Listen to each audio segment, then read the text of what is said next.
Dirty objects. Toby and Henrietta take the workmen to the quarry every morning. At the junction, they often meet James.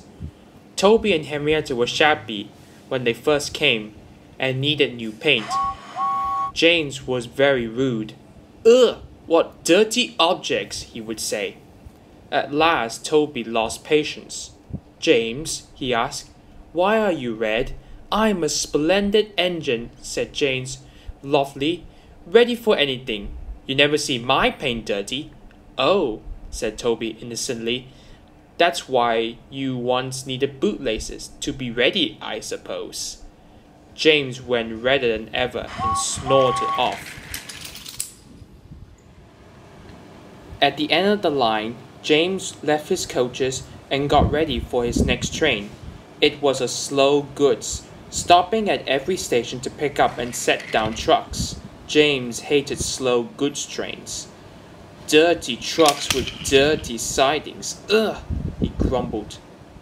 Started with only a few, he picked up more and more trucks at each station till he had a long train. At first the trucks behaved well, but James bumped them so crossly that they determined to pay him out. Presently, rumbled over the viaduct, they approached the top of Gordon's Hill. Heavy goods trains halt here to pin down their brakes. James had had an accident with trucks before and should have remembered this.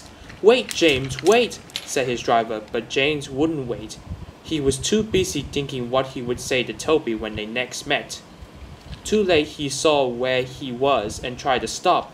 "Hurrah, hurrah," laughed the trucks, and banging their buffers they pushed him down the hill.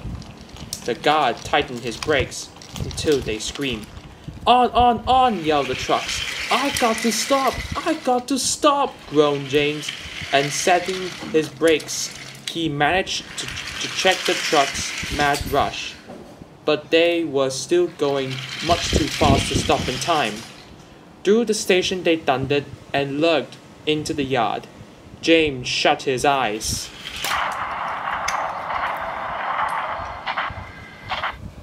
There was a spluttering crash, and something sticky splashed all over him. He had run into 2 tar wagons and was black from smoke box to cab. James was more dirty than hurt, but the tar wagons and some trucks were all to pieces. The breakdown train was in the yard, and there soon tidied up the mess. Toby and Percy were sent to help, and came as quickly as they could.